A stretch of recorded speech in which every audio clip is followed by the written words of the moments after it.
For nearly half a century, the world stood on the edge of destruction. In 1945, the world celebrated the end of the deadliest war in human history. Cities were in ruins.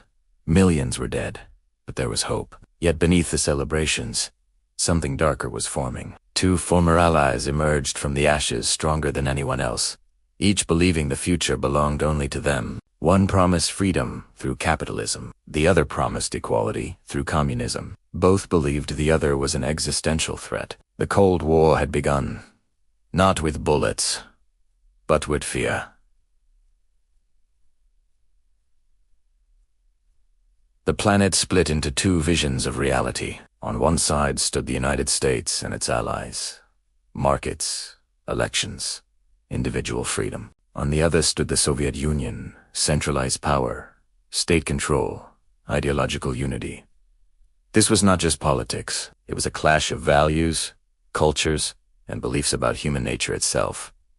And there was no neutral ground. Every country, every revolution, every crisis became a battlefield. Then came the weapon that changed everything. Nuclear bombs were no longer theoretical.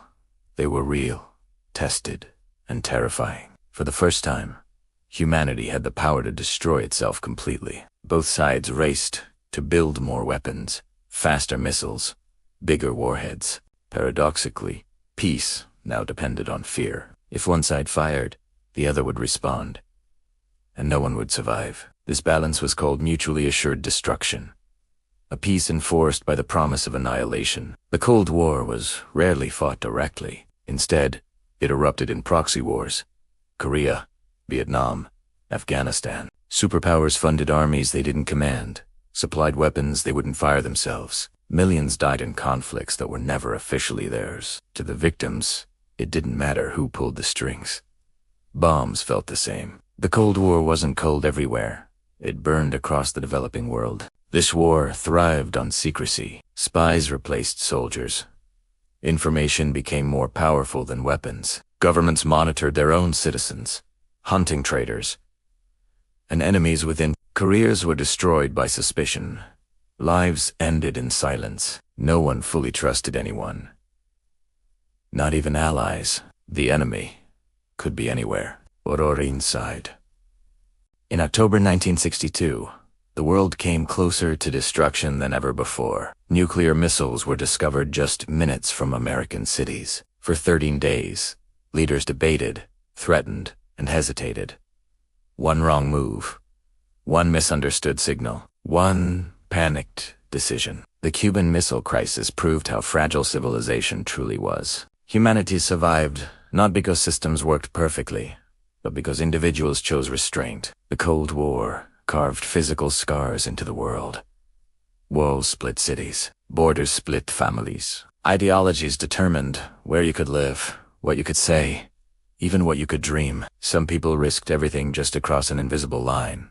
Others never had the chance. Freedom and control were no longer abstract ideas.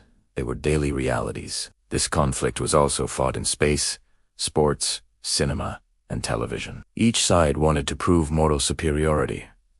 The first satellite, the first man in space, Olympic medals. Propaganda shaped narratives, not truth. Victory wasn't just about power, it was about perception. Who looked stronger? Who looked righteous? Who inspired hope? In the late 1980s, something unexpected happened. The system that once terrified the world began to collapse quietly. Economic pressure, internal reform, and public exhaustion weakened the Soviet structure. In 1991, the Cold War ended. No final battle. No nuclear exchange.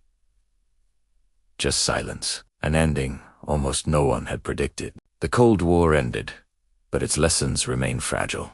Fear, ideology, and power still shape global politics. Nuclear weapons still exist. Tensions still rise. The Cold War reminds us that humanity survived not because it was invincible, but because it was careful. For a moment in history, the world stood on the edge and stepped back.